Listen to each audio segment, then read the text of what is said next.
Halo guys, selamat datang di Mace Ultimate Channel, channel hiburan dan informasi. Terima kasih buat yang sudah subscribe, like, dan share. Supaya channel ini semakin berkembang, jangan lupa subscribe, like, dan share video yang sudah ada dan video-video selanjutnya. Terima kasih. Ini tugas PKN saya, yaitu tentang penerapan Pancasila masa ke masa. Yang pertama, masa 1945 sampai 1950. Tahun 1945 hingga tahun 1950 adalah masa awal kemerdekaan Indonesia. Pada masa ini, penerapan Pancasila di Indonesia mendapat banyak tantangan dari berbagai pihak. Pihak Belanda masih ingin menguasai Indonesia dan melaksanakan agresi militer.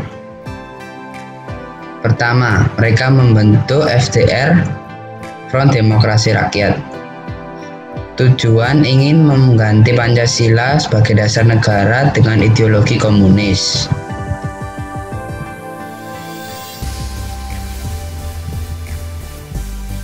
Pada masa 1945 sampai 1950 terjadi beberapa pemberontakan. A. Pemberontakan DI atau TII di Jawa Barat dan Jawa Tengah. Darul Islam atau Tentara Islam Indonesia berniat mendirikan negara dengan dasar Islam.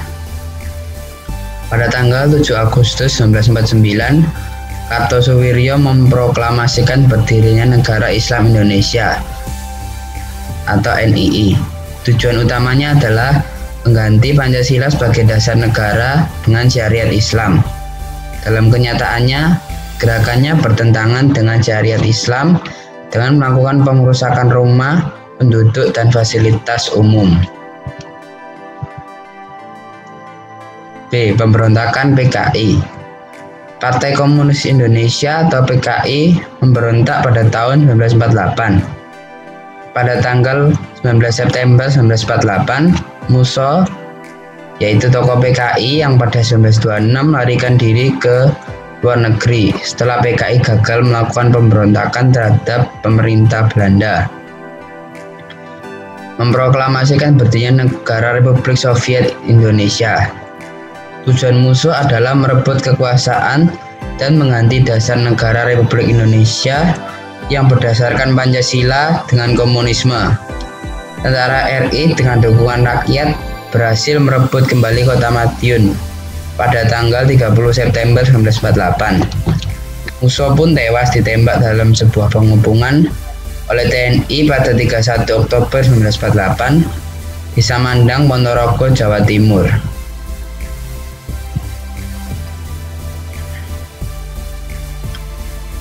C. APRA. Angkatan Perang Ratu Adil atau APRA didirikan oleh Raymond Westerling. Bagian prajurit APRA adalah prajurit KNIL, Koninklijke Nederlands Indische Leger atau Tentara Hindia Belanda. Tujuan APRA adalah mempertahankan bentuk negara Pasundan di Indonesia dan mempertahankan adanya tentara sendiri. APRA melakukan pemberontakan pada 23 Januari 1950 dan berhasil menguasai sebagian kota Bandung. D. PRRI atau Permesta. Pemerintah Revolusioner Republik Indonesia yang disingkat PRRI atau Perjuangan Rakyat Semesta yang disingkat Permesta dipimpin oleh Syarifuddin Prawira Negara dan Vence Sumual. Tujuan dari pemberontakan PRRI ini adalah untuk mendorong pemerintah supaya memperhatikan pembangunan negeri secara menyeluruh, sebab pada saat itu pemerintah hanya fokus pada pembangunan yang berada di daerah Pulau Jawa. E. Pemberontakan RMS.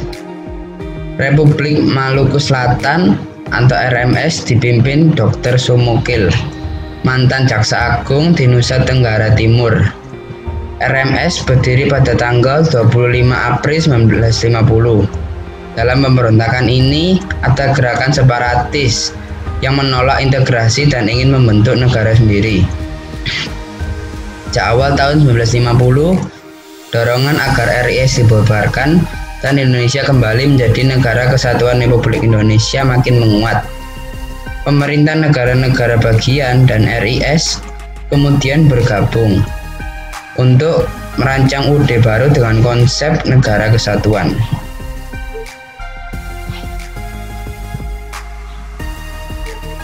Yang kedua, masa 1950 sampai 1959. Setelah bubarnya RIS, Indonesia menggunakan UUDS atau Undang-Undang Dasar Sementara 1950 sebagai konstitusi. Menurut UUD 1950, bentuk negara Indonesia adalah negara kesatuan. Berdasarkan UUD 1950, Presiden berfungsi sebagai kepala negara dan menjadi bagian dari pemerintah. Penerapan Pancasila pada periode ini cenderung diarahkan sebagai ideologi liberal. Sistem demokrasi liberal artinya suatu sistem demokrasi yang mengutamakan kebebasan pribadi atau individu. Pemberontakan yang terjadi pada masa 1950 sampai 1959. A. Pemberontakan DITII di Sulawesi Selatan, Kalimantan Selatan, dan Aceh. B. Pemberontakan PRRI. C. Pemberontakan Permesta. Yang ketiga, masa 1959 sampai 1966. Masa 1959 atau 1966 disebut juga Orde Lama. Sebagian pihak menyebut sebagai periode demokrasi terpimpin. Sistem demokrasi terpimpin artinya suatu sistem demokrasi yang terpusat pada satu orang pemimpin.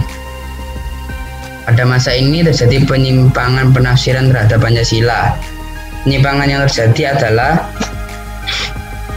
A. Diangkatnya Presiden Soekarno sebagai presiden seumur hidup. B. Pembubaran DPR hasil pemilu 1955 oleh Presiden melalui Perpres nomor 3 tahun 1960. C. Anggota DPR GR tidak dipilih oleh rakyat, tapi sebagian besar dipilih dan diangkat langsung oleh Presiden. D. Pelaksanaan politik konfrontasi. E. Adanya percobaan penggabungan atau pencampuran nasionalis, agama, dan komunisme. Pada masa ini terjadi peristiwa pemberontakan PKI atau G30 SPKI pada tanggal 30 September tahun 1965.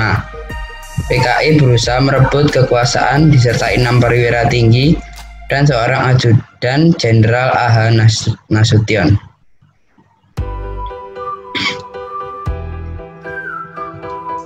Yang keempat, masa 1966 sampai 1998. Masa ini disebut juga Orde Baru, di mana Presiden Soekarno juga habis masa demokrasi terpemimpinnya.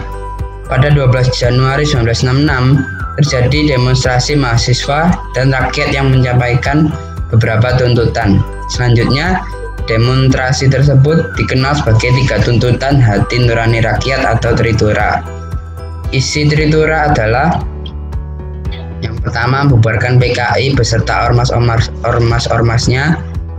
Yang kedua, bubarkan Kabinet Dwikora dari unsur-unsur PKI. Yang terakhir, turunkan harga. Hal yang dianggap tidak sesuai jiwa Pancasila pada masa Orde Baru adalah: A. Kebebasan pers dianggap terbatas. Terdapat sejumlah penghentian penerbitan media massa seperti majalah Tempo dan tabloid Detik. Pemerintah cenderung sentralistik. C. Demokrasi cenderung dikekang. Antara lain hanya ada 3 partai yang boleh ikut pemilihan umum sejak pemilu 1977 hingga pemilu 1997. Yang terakhir, diduga terdapat korupsi, kolusi, dan nepotisme (KKN), sehingga menjadi salah satu penyebab kemunduran ekonomi Indonesia.